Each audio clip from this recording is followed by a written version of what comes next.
இன்னைக்கு நாம் இந்த வீடியோவில் பார்க்க இருப்பது கோத்தகிரியின் வரலாறு மற்றும் மக்களின் வாழ்க்கை கலாச்சாரம் பற்றியும் பார்க்கலாம்.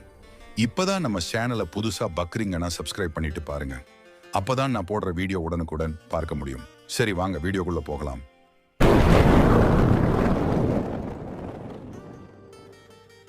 கோத்தகிரி வரலாறு பிரிட்டிஷார் காலத்தில் நீலகிரி மாவட்டத்தில் ஒரு முக்கிய இடமாக உருவானது. அதன் அமைதியான சூழல், தேயிலை தோட்டங்கள் மற்றும் இயற்கை அழகுக்காக பெயர் பெற்றது. இது 19ஆம் நூற்றாண்டில் பிரிட்டிஷ் ஆட்சியின் போது மலைவாசஸ்தலமாக வளர்ச்சி பெற்றது. நீலகிரியில் உள்ள ஊட்டி மற்றும் குன்னூரை விட அமைதியாகவும் உயரமான பகுதியாகவும் உள்ளது. இங்கு பல வரலாற்று கட்டிடங்கள், பழைய உலக அழகை கொண்ட சாலைகள் உள்ளன.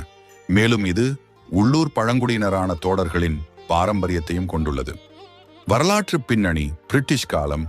கோத்தகிரி நீலகிரி மாவட்டத்தில் உள்ள பழமையான மலைவாச ஸ்தலங்களில் ஒன்று. பிரிட்டிஷார் கோடைக்கால ஓய்வுக்காக இதை அதிகம் பயன்படுத்தினர், ஏனெனில் இது ஊட்டியை விட அமைதியான சூழலை கொண்டிருந்தது. தோடர்கள்: கோத்தகிரி பகுதி பூர்வீக குடிகளான தோடர்களின் பாரம்பரிய வாழ்விடமாகும். அவர்களின் கலாச்சாரம், வாழ்வாதாரம் மற்றும் நிலப்பரப்பில் இன்றும் தாக்கத்தை ஏற்படுத்துகிறது. தேயிலை தோட்டங்கள் 19ஆம் நூற்றாண்டின் பிற்பகுதியிலும் 20ஆம் நூற்றாண்டின் முற்பகுதியிலும் இங்கு தேயிலை தோட்டங்கள் பரவலாக அமைக்கப்பட்டன. இது இப்பகுதியின் பொருளாதாரத்திற்கும் நிலப்பரப்பிற்கும் முக்கியமானது. சிறப்பம்சங்கள்: இயற்கை அழகு. கோத்தகிரி அதன் மூச்சடைக்கக்கூடிய இயற்கை காட்சிகள், பசுமையான மலைகள் மற்றும் விரிந்த தேயிலை தோட்டங்களுக்கு பெயர் பெற்றது. அமைதியான சூழல்.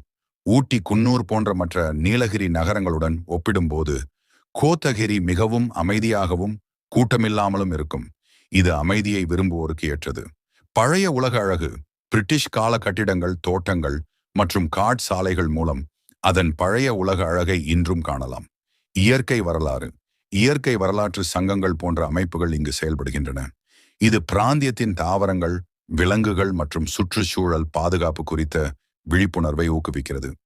கோத்தகிரி அதன் வரலாறு, இயற்கை அழகு மற்றும் அமைதியான சூழல் காரணமாக நீலகிரி மாவட்டத்தில் ஒரு தனித்துவமான இடத்தை பிடித்துள்ளது.